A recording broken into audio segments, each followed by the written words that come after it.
Students, कैसे हैं आप सभी। आप सभी का स्वागत है अपने ही यूट्यूब चैनल साइंस अब आसान में। अपनी सीरीज को कंटिन्यू करते हुए आज हम शुरू करेंगे अपना 10th क्लास के साइंस का chapter number 4, that is carbon and its compound. तो सबसे पहले इस चैप्टर को पढ़ने से पहले हमें कार्बन के बारे में सारी जितनी भी जनरल इंफॉर्मेशन होती है वो पता होनी चाहिए। जनरली जो कार्बन होता है वो हमारा फॉर्म करता है कोवलेंट बॉन्ड। तो सबसे पहले तो आपको ये पता होना चाहिए कि there are 3 types of bond. पहला बॉन्ड होता है हमारा ionic bond, second bond is covalent bond and last is coordinate bond. तो इन तीनों में डिफरेंस क्या होता है तभी आप आइडेंटिफाई कर सकते हो कि जो कार्बन है वो हमारा कोवलेंट बॉन्ड फॉर्म करता है एंड क्यों कोवलेंट बॉन्ड फॉर्म करता है, वो आयनिक बॉन्ड फॉर्म क्यों नहीं करता। तो सिमिलरली आप एग्जांपल लीजिए, जैसे मैंने एग्जांपल लिया NaCl का। इसके अंदर जो सोडियम है उसके अंदर आउटर मोस्ट शेल में 1 इलेक्ट्रॉन होता है। दैट मीन्स वैलेंस जो इलेक्ट्रॉन है वो हमारा कितना है 1 सोडियम के आउटर मोस्ट शेल में। एंड जो क्लोरीन है उसके आउटर मोस्ट शेल में होते हैं 7 इलेक्ट्रॉन्स। दैट मीन्स अगर ये दोनों अपना ऑक्टेट कंप्लीट करना चाहते हैं तो सोडियम किसी ऐसे एटम के साथ बॉन्ड बनाएगा जो उसके 1 इलेक्ट्रॉन को इजीली ले ले, एंड क्लोरीन ऐसे एटम के साथ बॉन्ड बनाना चाहता है जो उसको 1 इलेक्ट्रॉन दे दे। तो इसके अंदर क्या होता है, जो सोडियम है वो अपना 1 इलेक्ट्रॉन लूज करके Na पॉजिटिव एंड इलेक्ट्रॉन बनाएगा, एंड जो क्लोरीन है वो इस इलेक्ट्रॉन को एक्सेप्ट कर लेगा एंड फॉर्म करेगा क्लोराइड आयन। दैट मीन्स यहाँ पे जो Na positive and Cl negative के बीच में जो बॉन्ड है that is called ionic bond, क्योंकि ये बॉन्ड है वो हमारे 2 डिफरेंट आयंस के बीच में फॉर्म हुआ है। That is one is cation and the second one is anion. ठीक है, तो I hope ionic bond clear है। Next is covalent bond. Covalent word का ही मतलब होता है शेयरिंग, यानी कि कोई ऐसा एटम जो अपने इलेक्ट्रॉन्स को किसी दूसरे एटम के साथ शेयरिंग करना चाहता है तब वो हमारा कैसा बॉन्ड फॉर्म करेगा, कोवलेंट बॉन्ड। अब हमने बोला कि जो कार्बन एटम है वो हमारा बॉन्ड फॉर्म करता है कोवलेंट बॉन्ड। तो सबसे पहले हमें रीजन पता होना चाहिए कि कार्बन है वो कोवलेंट बॉन्ड क्यों फॉर्म करता है। इसके लिए हम अंडरस्टैंड करेंगे 2 पॉइंट्स को। कार्बन का एटॉमिक नंबर होता है 6, सो इसकी इलेक्ट्रॉनिक कॉन्फ़िगरेशन 2 and 4। इसका मतलब इसके आउटर मोस्ट शेल में, जैसे ये हमारा सेंटर में न्यूक्लियस हो गया, उसके चारों जो शेल होती है उसमें 2 इलेक्ट्रॉन्स एंड नेक्स्ट शेल में इसके हैं हमारे 4 इलेक्ट्रॉन्स। अब इसको स्टेबल होना है, इसका मतलब इसका ऑक्टेट कंप्लीट होना है। तो उसके लिए 2 पॉसिबिलिटी है। फर्स्ट पॉसिबिलिटी, ये 4 इलेक्ट्रॉन्स को गेन कर ले। अगर ये किसी से इन 4 इलेक्ट्रॉन्स को गेन कर लेगा तो इसके आउटर मोस्ट शेल में 8 इलेक्ट्रॉन्स हो जाएंगे एंड ये स्टेबल हो जाएगा। लेकिन अगर ये 4 इलेक्ट्रॉन्स गेन करता है तो ये हमारा C4 नेगेटिव एनायन फॉर्म करेगा, है ना। तो इसका मतलब अब इसके पास हो गए हमारे 10 इलेक्ट्रॉन्स, लेकिन प्रोटॉन तो हमारे कितने हैं 6। तो ये न्यूक्लियस के लिए 6 प्रोटॉन्स के साथ बहुत ज्यादा डिफिकल्ट हो जाएगा 10 इलेक्ट्रॉन्स को होल्ड करना। तो इसीलिए ये 4 इलेक्ट्रॉन्स को गेन नहीं करता। अब सेकेंड पॉसिबिलिटी है कि ये अपने 4 इलेक्ट्रॉन्स को किसी को दे दे। अगर ये अपने 4 इलेक्ट्रॉन्स का लॉस करता है 4 इलेक्ट्रॉन्स का तो ये बनाएगा C4 पॉजिटिव। तो अब हमारे इसके पास जो प्रोटॉन्स हैं वो तो हमारे कितने हैं 6, एंड अब इलेक्ट्रॉन्स कितने बचे 2। तो इसका मतलब इसको 4 इलेक्ट्रॉन्स को लॉस करने के लिए बहुत ज्यादा अमाउंट में एनर्जी की रिक्वायरमेंट है। अब एनर्जी की रिक्वायरमेंट इसको है तो इतनी ज्यादा एनर्जी तो इसके पास नहीं है कि 4 इलेक्ट्रॉन्स को लूज करे, इसीलिए 4 इलेक्ट्रॉन को लूज भी नहीं करता। तो अब इसके पास एक लास्ट ऑप्शन बचता है कि ये ना तो इलेक्ट्रॉन्स को गेन करे ना ही इलेक्ट्रॉन्स को लॉस करे, बट क्या करे, शेयरिंग करे। ठीक है, एग्जाम्पल के लिए जैसे आप सबने देखा होगा कि एक हमारा मीथेन मॉलिक्यूल होता है, मीथेन यानी कि हमारा CH4। ठीक है, मैं अब शेयरिंग बता दी कि शेयरिंग करता कैसे है। कार्बन एटम है उसके आउटर मोस्ट शेल में हो गए हमारे 4 इलेक्ट्रॉन्स। जब भी हम बॉन्ड की फॉर्मेशन शो करते हैं हम हमेशा वैलेंस इलेक्ट्रॉन्स को देखते हैं, तब हम बताते हैं कि कौन सा बॉन्ड फॉर्म करेगा, कितने बॉन्ड फॉर्म करेगा। तो कार्बन के आउटर मोस्ट शेल में कितने इलेक्ट्रॉन्स, 4। ये हमारे 4 बॉन्ड बना सकता है हाइड्रोजन के साथ। एक हाइड्रोजन हमने यहां लिखा, यहां पे, यहां और यहां। हर हाइड्रोजन के पास एक एक इलेक्ट्रॉन होता है। अब हाइड्रोजन भी चाहता है कि वो अपनी जो ऑक्टेट है उसको कंप्लीट रखे, तो उसको 2 इलेक्ट्रॉन्स चाहिए क्योंकि एक उसके पास खुद है और एक इलेक्ट्रॉन उसको और चाहिए। तो ये इस कार्बन एटम के इस इलेक्ट्रॉन के साथ क्या करता है, शेयरिंग करता है। शेयरिंग करने की वजह से हाइड्रोजन के जो आउटर मोस्ट शेल है उसमें 2 इलेक्ट्रॉन्स पूरे हो गए। इस वाले हाइड्रोजन में भी 2 इलेक्ट्रॉन्स, यहां भी और यहां भी। एंड कार्बन के पास 4 इलेक्ट्रॉन्स अपने थे एंड 4 हाइड्रोजन के इलेक्ट्रॉन्स के साथ जब ये शेयरिंग करता है तो इसका ऑक्टेट हो जाता है कंप्लीट। ठीक है, इसीलिए हम कहते हैं कि जो कार्बन है वो हमारा कोवलेंट बॉन्ड बनाता है। इसका मतलब शेयरिंग करता है, ये इलेक्ट्रॉन्स को ना तो गेन करता है ना ही इलेक्ट्रॉन्स का लॉस करता है। ठीक है, अब similarly coordinate bond. Coordinate bond का मतलब है अगर किसी एटम के पास पेयर ऑफ इलेक्ट्रॉन्स हैं, दैट इज लोन पेयर, और ये अपने दोनों के दोनों इलेक्ट्रॉन्स किसी को दे दे तो इसको बोलते हैं हम कोऑर्डिनेट बॉन्ड। एंड इस कोऑर्डिनेट बॉन्ड को शो किया जाता है with the help of arrow, क्योंकि इसने अपने दोनों इलेक्ट्रॉन्स ही किसी दूसरे एटम को दे दिए हैं जिसको इलेक्ट्रॉन्स की जरूरत है। तो हमने 3 बॉन्ड्स को डिस्कस किया। First is ionic bond, second is covalent bond and last is coordinate bond. तो कोवलेंट बॉन्ड में हम एक एग्जांपल और पढ़ लेते हैं कि जो नाइट्रोजन एटम है वो एग्जिस्ट करता है इन दी फॉर्म ऑफ N2। अब N2 की फॉर्म में एग्जिस्ट क्यों करता है, तो देखिए नाइट्रोजन है, एटॉमिक नंबर हमारा कितना होता है नाइट्रोजन का 7, electronic configuration 2 5, outermost shell में कितने इलेक्ट्रॉन्स हैं 5, तो 1 2 3 4 एंड 5। सिमिलरली दूसरा नाइट्रोजन है, उसके भी आउटर मोस्ट शेल में 5 इलेक्ट्रॉन्स हैं। अब इस नाइट्रोजन को अपना ऑक्टेट कंप्लीट करने के लिए 3 इलेक्ट्रॉन्स की जरूरत है, क्योंकि 5 इसके पास पहले से है, इसको 3 और मिलेंगे तो इसका ऑक्टेट कंप्लीट हो जाएगा। सिमिलरली इस नाइट्रोजन के पास भी 5 इलेक्ट्रॉन्स हैं, 3 मिलते ही इसका ऑक्टेट भी कंप्लीट हो जाएगा। कार्बन की तरह नाइट्रोजन को भी बहुत मुश्किल होती है 3 इलेक्ट्रॉन्स को लूज करने में या फिर 3 इलेक्ट्रॉन्स को गेन करने में। इसीलिए जो नाइट्रोजन है ये दूसरे वाले नाइट्रोजन के साथ 3 इलेक्ट्रॉन्स को शेयर करता है। अब इसका ऑक्टेट हो गया कंप्लीट। सिमिलरली ये वाला नाइट्रोजन इसके 3 इलेक्ट्रॉन्स को शेयर करेगा। तो इन नाइट्रोजन के बीच में टोटल हमारे कितने बॉन्ड्स फॉर्म होते हैं, 3 कोवलेंट बॉन्ड्स। तो इसीलिए नाइट्रोजन के बीच में ट्रिपल बॉन्ड एग्जिस्ट करता है। ठीक है, तो आप 1-2 एग्जाम्पल और ले सकते हैं जो आपके एनसीईआरटी बुक में दिए हुए हैं कि जो ऑक्सीजन है उसके बीच में डबल बॉन्ड होता है एंड जो हाइड्रोजन है उसके बीच में सिंगल बॉन्ड होता है एंड CH4 हमने एक्सप्लेन कर दिया है। अब हम डिस्कस करते हैं, ये तो हमने पढ़ा कि कार्बन है वो किस टाइप के बॉन्ड फॉर्म करेगा। कार्बन हमेशा कैसा बॉन्ड फॉर्म करेगा, covalent bond. Next is allotropes of carbon.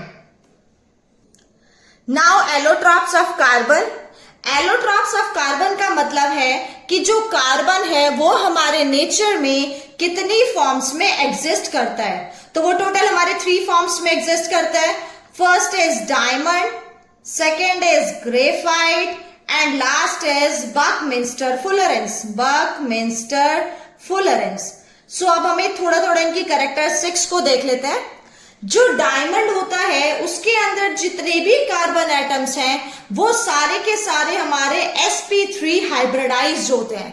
That means सारे बॉन्ड हमारे कैसे होते हैं, सिंगल होते हैं, जिसकी वजह से जो डायमंड होता है वो हमारा हार्डेस्ट सब्सटेंस होता है एंड इसकी ये हमारा इलेक्ट्रिकली इंसुलेटेड होता है। ये मतलब इलेक्ट्रिसिटी कंडक्ट नहीं करता।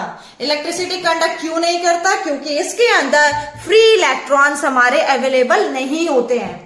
लेकिन ये हमारा एक्सीलेंट थर्मल कंडक्टिविटी शो करता है, दैट मीन्स हीट को कंडक्ट कर सकता है। Now second is graphite. जो ग्रेफाइट है इसके अंदर हमारी लेयर फॉर्म स्ट्रक्चर प्रेजेंट होता है, लेयर की फॉर्म में होता है, जिसकी वजह से ये बहुत ज्यादा स्मूथ होता है एंड स्लिपरी इन नेचर होता है। इसके अंदर जो कार्बन एटम्स हैं वो sp2 हाइब्रिडाइज्ड होते हैं, दैट मीन्स उनके बीच में डबल बॉन्ड प्रेजेंट होता है। और अगर मैं इलेक्ट्रिसिटी कुछ भी सप्लाई करूं तो इसका ये एक बॉन्ड ब्रेक होके फ्री इलेक्ट्रॉन्स की सप्लाई करता है, जिसकी वजह से जो ग्रेफाइट होता है that is good conductor of electricity. Now last is buckminster fullerenes. Buckminster fullerenes हमारा कोवलेंट बॉन्ड ही होते हैं कार्बन एटम के बीच में। ये एक C60 मॉलिक्यूल होता है। इसका मतलब बकमिंस्टर-फुलरेंस के अंदर टोटल 60 कार्बन एटम्स एक दूसरे से जुड़ के एक saucer ball like structure form करते हैं। मतलब ऐसा लगता है जैसे फुटबॉल बन गया है, ठीक है। बहुत ज्यादा स्टेबल होता है at high temperature and pressure, and जितने भी कार्बन एटम्स हैं सबके बीच में हमारा कोवलेंट बॉन्ड प्रेजेंट होता है, ठीक है। आई होप आपको 3 एलोट्रॉप्स ऑफ कार्बन क्लियर हो गए हैं। नाउ हमें कार्बन के कुछ डिफरेंट नेचर्स को स्टडी करना है, that means versatile nature of carbon. Versatile का मतलब होता है कुछ डिफरेंट, जो हमारी यूनिक कैरेक्टरिस्टिक्स हैं। ये 2 नेचर होता है, first is tetravalency and next is catenation. तो इनको ध्यान से समझना बहुत इंपॉर्टेंट है। टेट्रावेलेंसी, टेट्रा का मतलब होता है 4, वैलेंसी का मतलब वैलेंस इलेक्ट्रॉन्स।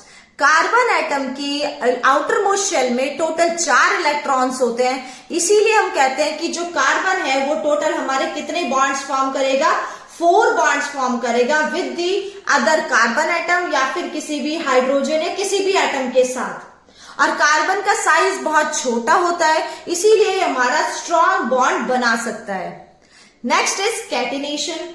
कैटिनेशन का मतलब है ये एक यूनिक कैपेबिलिटी है कार्बन एटम के पास कि वो खुद के साथ ही यानी कि दूसरे कार्बन एटम के साथ एक लॉन्ग चेन फॉर्म कर सकता है बॉन्ड्स फॉर्म करके। इसी प्रॉपर्टी को हम क्या बोलते हैं, कैटिनेशन, ठीक है। मतलब एक लार्ज मॉलिक्यूल बना देगा, कार्बन कार्बन आपस में जुड़ते जाएंगे एक लार्ज मॉलिक्यूल फॉर्म हो जाएगा। और ये प्रॉपर्टी सिर्फ और सिर्फ कार्बन एटम के पास है, जो एक कैटिनेशन की प्रॉपर्टी है। लेकिन सिलिकॉन के पास भी है, लेकिन वो इतने ज्यादा लार्ज नंबर ऑफ मॉलिक्यूल्स नहीं बनाता, वो हाइड्रोजन के साथ कंबाइंड करके लार्ज मॉलिक्यूल फॉर्म कर सकता है। लेकिन कार्बन खुद के साथ ही बॉन्ड फॉर्म करके, जैसे हमने अभी पढ़ा C60, मतलब 60 कार्बन एटम्स एक दूसरे से ही जुड़े हुए हैं और उन्होंने एक बॉल लाइक स्ट्रक्चर बनाया। तो इस प्रॉपर्टी को हम क्या बोलते हैं, कैटिनेशन। नाउ अब कार्बन के कंपाउंड्स किस फॉर्म में एग्जिस्ट करते हैं उसके बेसिस पे अभी हम कार्बन का स्ट्रक्चर पढ़ेंगे in detail. First is saturated and unsaturated carbon compounds. Saturated and unsaturated carbon compounds की इनका मतलब क्या होता है, सैचुरेटेड एंड अनसैचुरेटेड का। तो सैचुरेटेड का मतलब होता है जब भी किसी कार्बन कंपाउंड के अंदर सिंगल बॉन्ड्स प्रेजेंट हो। सारे के सारे बॉन्ड हमारे किस फॉर्म में प्रेजेंट है, सिंगल बॉन्ड, सारे सिंगल है।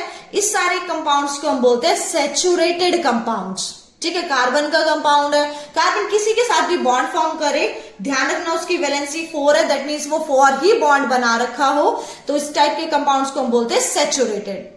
और अनसैचुरेटेड का मतलब होता है अगर किसी कार्बन के कंपाउंड में या तो डबल बॉन्ड प्रेजेंट हो या फिर हमारा क्या प्रेजेंट हो, ट्रिपल बॉन्ड प्रेजेंट हो, तो उस टाइप के कंपाउंड्स को हम बोलते हैं अनसैचुरेटेड कंपाउंड्स। ये फॉर्म कैसे हुआ होगा, कार्बन कार्बन के बीच में बॉन्ड फॉर्म हुआ, देन आप चेक करते जाइए कि कार्बन ने क्या 4 बॉन्ड्स फॉर्म कर रखे हैं। जितने बॉन्ड्स कम उतने आप हाइड्रोजन ऐड कर दीजिए। जैसे कार्बन कार्बन के बीच में डबल बॉन्ड, अब मैं इस इंडिविजुअल कार्बन को देखूं, इसने 2 बॉन्ड यहां फॉर्म कर रखे हैं, तो मतलब 2 बॉन्ड और फॉर्म कर सकता है, तो वो दोनों क्या होंगे इसके साथ, हाइड्रोजन, ठीक है। तो जब भी सैचुरेटेड कंपाउंड होता है उन सबको हम बोलते हैं एल्केन्स। इनको हम क्या बोलते हैं, एल्केन्स, मतलब उसके नाम के पीछे आता है एन्स। एंड इसका जो जनरल फॉर्मूला होता है वो होता है हमारा CnH2n+2। ये होता है हमारा एल्केन्स का जनरल फॉर्मूला। यहां पे आप n की वैल्यू 1 पुट करेंगे तो क्या आएगा, C1H 4 हो जाएगा, इधर 2 के यहाँ पे 1 पुट करेंगे, 2 1 2 प्लस 2 4, तो यानी कि CH4 ये बन गया हमारा मीथेन। सिमिलरली आप N की जगह पे अलग अलग वैल्यूज पुट करते जाइए एंड हमारे जितने भी एल्केन्स हैं उनकी फॉर्मेशन होती जाएगी। अब हमें पढ़ना है जिसमें डबल बॉन्ड प्रेजेंट होता है उसका नाम होता है एल्कीन्स, मतलब उसके नाम के पीछे आता है ईन्स। एंड जिसमें ट्रिपल बॉन्ड होता है उसका नाम होता है एल्काइंस, मतलब आइंस, YNE। एंड जो एल्कीन्स होते हैं उनका जनरल फॉर्मूला होता है CnH2n एंड एल्काइंस का होता है CnH2n-2। तो ये हमने डिफरेंट टाइप के कंपाउंड्स पढ़े कि एल्केन्स, एल्कीन्स, एल्काइंस तीनों क्या होते हैं। दोबारा रिपीट कर दे तो इन शॉर्ट, एल्केन्स, एन्स मतलब सारे सिंगल बॉन्ड होंगे, इसका जनरल फॉर्मूला होता है CnH2n+2। आप एन की वैल्यू पुट करते जाइए, डिफरेंट डिफरेंट एल्केन्स के मॉलिक्यूल बनते जाएंगे। डबल बॉन्ड होगा तो ईन्स एंड ट्रिपल बॉन्ड होगा तो आयंस। अब सिमिलरली हम कुछ एग्जांपल देख लेते हैं। जैसे अगर मैं एल्केन्स का देखूं, सबसे पहले एल्केन्स में हमने फर्स्ट बनाया, एन की वैल्यू 1 पुट की तो बन गया हमारा CH4। जब भी एक कार्बन एटम प्रेजेंट होगा तो हमेशा उसका नाम शुरू होता है मिथ से। एक कार्बन एटम होगा तो मिथ, सिंगल बॉन्ड है सारे तो एन, मिथेन। अगर हमारे इसमें 2 कार्बन एटम्स आ जाएं, जैसे मैं एन की जगह 2 पुट करूं तो हमारा बन जाएगा C2H6, एन की जगह 2 पुट करेंगे, 2 2 4 प्लस 2 6। यहाँ पे 2 कार्बन एटम आते ही इसका नाम हो जाता है एथ, और सारे सिंगल बॉन्ड्स होंगे तो इथेन। 3 कार्बन एटम्स होते ही एन की वैल्यू 3 होते ही इसका नाम हो जाता है प्रॉप, एन की वैल्यू 4 ब्यूट, एन की वैल्यू 5 पेंट एंड एन की वैल्यू 6 हेक्स। ठीक है, अगर हमारा सिंगल बॉन्ड है तो सबके पीछे एन लगा दो, अगर डबल बॉन्ड है तो सबके पीछे ईन आ जाएगा, एंड अगर ट्रिपल बॉन्ड है तो सबके पीछे आइन वर्ड आ जाएगा। ठीक है, ये हमने अभी जनरल पढ़ा कि एल्केन्स, एल्कीन्स और एल्काइंस को हम कैसे लिखते हैं। अब कार्बन के कंपाउंड्स हमारे डिफरेंट फॉर्म्स में एग्जिस्ट करते हैं। जैसे फर्स्ट है चेन लाइक फॉर्म, तो ये हम एक्सप्लेन कर चुके हैं। चेन में कार्बन कार्बन के साथ बॉन्ड बनाता जाएगा, चेन बनता जाएगा। Another is branch form. Branch मतलब जैसे मैंने यहाँ पे 1 2 3 कार्बन एटम्स बनाए, अगर मान लो इधर 4 होते तो मैं उसको कुछ इस तरीके से अरेंज करती थी, इस कार्बन को उठा के इस कार्बन के ऊपर, तो ये ब्रांचिंग बन गई। अब देख लो, इस कार्बन एक बॉन्ड बना रखा है तो इसके पास 3 हाइड्रोजन आ जाएंगे, इसने एक बना रखा है इसके पास भी 3 हाइड्रोजन, इधर भी 3, और इस कार्बन ने 3 बॉन्ड्स बना रखे मतलब इसके पास सिर्फ एक ही हाइड्रोजन एटम होगा, तो इसको बोलते हैं ब्रांच फॉर्म। थर्ड फॉर्म होती है हमारी रिंग फॉर्म, मतलब अगर मान लो 6 कार्बन एटम्स हैं तो मैं 6 कार्बन एटम्स की रिंग फॉर्म कर दूंगी। ठीक है, अगर इस रिंग में हो सकता है सारे बॉन्ड सिंगल हो तो इसका हर किसी के पास 2-2 हाइड्रोजन आप लगा दोगे। हो सकता है इसके अंदर डबल बॉन्ड्स प्रेजेंट हो, 3 ऑल्टरनेट डबल बॉन्ड्स, तो इसका नाम हो जाता है हमारा बेंजीन। ठीक है, तो अभी तक हमने पढ़ा कि जो कार्बन के कंपाउंड्स हैं वो किस फॉर्म में एग्जिस्ट करते हैं, कितने टाइप के कार्बन के कंपाउंड्स हो सकते हैं, in the form of structure, chain like, branch like, और एक लास्ट हमने पढ़ा रिंग लाइक स्ट्रक्चर। अब हम पढ़ेंगे कुछ फंक्शनल ग्रुप्स जो कार्बन के कंपाउंड्स में एग्जिस्ट करते हैं। तो कार्बन के कंपाउंड्स में जनरली कुछ फंक्शनल ग्रुप्स होते हैं, तो फंक्शनल ग्रुप्स को हम कैटेगराइज करते हैं इन फर्स्ट फॉर्म कि हमारा जो ग्रुप जुड़ा हुआ है कार्बन के साथ वो हेलोजन हो। अगर हेलोजन जुड़ा हुआ है यानी कि क्लोरीन, ब्रोमीन, तो हम जो वर्ड यूज करते हैं वो होता है हमारा हेलो। सेकेंड इज ऑक्सीजन, अगर हमारा एल्कोहल है तो इसका मतलब उस कार्बन के साथ हमारा जुड़ा होगा OH। अगर हमारा एल्डिहाइड है तो हमारा जुड़ा होगा CHO, and ketone C double bond O, and last is carboxylic acid. Carboxylic acid जुड़ा होगा तो इसका मतलब C डबल बॉन्ड OOH। ठीक है, तो ये कुछ फंक्शनल ग्रुप्स है जो आपको पढ़ने, अभी हम नॉमेनक्लेचर पढ़ेंगे तब हम डिसाइड करेंगे फंक्शनल ग्रुप्स का कैसे पढ़ना है। लेकिन एक कंसेप्ट आता है उससे पहले, दैट इज होमोलोगस सीरीज। देखो, होमोलोगस का मतलब, होमो वर्ड का मतलब होता है सेम, लोगस का मतलब होता है कि हमें कुछ चीज की स्टडी करनी है एंड कोई सीरीज है। तो होमोलोगस सीरीज में होता क्या है, अगर कोई भी यूनिट CH2 यूनिट से हमारी डिफर करे, CH2 यूनिट मतलब मैंने सिंपल पहले लिखा CH4, एक कार्बन है, सारे सिंगल बॉन्ड है, दैट मीन्स मीथेन है। इसके अंदर मैं CH2 ऐड कर दूं तो हमारा क्या बन जाएगा, C2H6। इसके अंदर मैं CH2 ऐड कर दूं, दो कार्बन पहले ही है, एक कार्बन और ऐड करना है C3H6 है, H2 ऐड करना है H8, दैट मीन्स ये हमारी बन गई होमोलोगस सीरीज।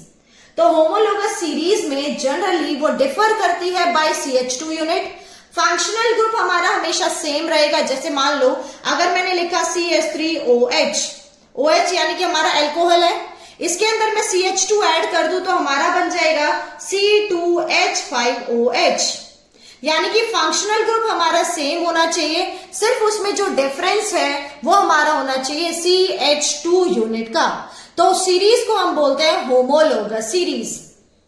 ठीक है, अब हम पढ़ने वाले नॉमेनक्लेचर की कार्बन के कंपाउंड्स में हम नॉमेनक्लेचर कैसे करते हैं। नॉमेनक्लेचर मतलब उसका नाम कैसे देंगे। सबसे पहले फर्स्ट स्टेप, आइडेंटिफाई करो कि नंबर ऑफ कार्बन एटम्स उस कंपाउंड में कितने हैं। Number of carbon atoms identify करते ही आप ये बता सकते हो कि उस कार्बन के कंपाउंड में हमारा मिथ यूज होगा, इथ यूज होगा, प्रॉप होगा या फिर ब्यूट होगा। ठीक है, क्योंकि एक कार्बन एटम होता है तो हमारा यूज होता है हमारा मिथ, दो कार्बन एटम होंगे तो इथ, तीन होंगे तो प्रॉप, चार होंगे तो ब्यूट। उसके बाद सेकेंड चीज, आप आइडेंटिफाई करो कि उसके ऊपर जो फंक्शनल ग्रुप लगा हुआ है वो हमारा फंक्शनल ग्रुप कैसा है, और उसको हम प्रेफिक्स की फॉर्म में यूज करेंगे या फिर सफिक्स की फॉर्म में यूज करेंगे। प्रेफिक्स मतलब नाम के आगे लगाएंगे, सफिक्स मतलब नाम के पीछे लगाएंगे। थर्ड चीज, अगर मान लो वो जो फंक्शनल ग्रुप है वो हमारा सफिक्स की फॉर्म में यूज करना है एंड जो फंक्शनल ग्रुप है वो शुरू हो रहा है वोवल से, AEIOU से, तो जो कार्बन चेन है, मान लो एग्जांपल के लिए मेरे कार्बन में 3 एटम्स हैं तो मतलब प्रोपेन है, तो इसका ये E हट जाएगा एंड हमारा जो सफिक्स है वो हमारा जुड़ जाएगा। जैसे कीटोन है, कीटोन के लिए हम यूज करते हैं ओन। ठीक है, अल्कोहल के लिए हम यूज करते हैं ओल, एल्डिहाइड के लिए हम यूज करते हैं अल, एंड कार्बोक्सिलिक एसिड के लिए हम यूज करते हैं ओइक एसिड। ठीक है, तो ये सभी हमारे वोवल से शुरू हो रहे हैं, O, A, O, सारे वोवल्स हैं। तो जब भी वोवल्स होंगे तो इसके पीछे का E हट जाएगा एंड ये आ जाएंगे साथ में। जैसे मान लो अगर अल्कोहल लगा हुआ है तो ओल आ जाएगा तो इसका नाम बन जाएगा प्रोपेनोल, E यहां से हट जाएगा। ठीक है, एंड लास्ट इज, अगर हमारा जो कॉम्प्लेक्स है वो अनसेचुरेटेड है, दैट मीन्स उसके अंदर डबल बॉन्ड प्रेजेंट है, तो उसके लास्ट में हम लगाएंगे E। अगर ट्रिपल बॉन्ड है तो आयन, अगर सिंगल बॉन्ड है तो एन। ये हम यूज करते हैं तब हमें किसी का भी नॉमेनक्लेचर करना होता है। जैसे एग्जाम्पल के लिए मैं आपको एक एग्जाम्पल समझा देती हूँ। ठीक है, नॉमेनक्लेचर का, मान लो आपको किसी ने कंपाउंड दे दिया C, 3 हमारे कार्बन लगे हुए हैं, यहाँ पे हाइड्रोजन हाइड्रोजन, यहाँ double bond O, hydrogen hydrogen hydrogen and hydrogen. आपको इसको आइडेंटिफाई करना है या इसका नाम लिखना है। तो सबसे फर्स्ट स्टेप हमारा क्या होगा, आइडेंटिफाई करो नंबर ऑफ कार्बन एटम्स। 1 2 3 शुरू हो रहा है, इसका मतलब इसमें हमें क्या यूज करना है, प्रोप। ठीक है, मतलब प्रोपेन वर्ड आएगा प्रोपेन, मैंने पूरा लिख दिया। अब इसके अंदर हमारा जो ये है C डबल बॉन्डो फंक्शनल ग्रुप है। C डबल बॉन्डो कौन सा फंक्शनल ग्रुप था, कीटोन। कीटोन के लिए हम क्या यूज करते हैं, ओन। ओन आएगा, इसका मतलब O हमारा वोवल है, इसके साथ में क्या आना चाहिए, ओन। O वोवल है, वोवल क्या आती है, इसका E हट जाता है, तो हमारा नाम क्या बन जाएगा, प्रोपेनोन। ये हो गया इसका नॉमेनक्लेचर। सिमिलरली आप डिफरेंट टाइप के कंपाउंड्स लें एंड इसी स्टेप्स को फॉलो करें एंड उसका नॉमेनक्लेचर करके देखिए कि उसका नाम क्या बनेगा। सो आई होप आपको ये समझ आ गया होगा सेशन बिल्कुल अच्छे से। अगर आपको कहीं पे किसी भी चीज में डाउट होता है सो कमेंट्स के थ्रू आप डाउट्स पूछ सकते हैं। So thank you so much and like share subscribe करना ना भूलें।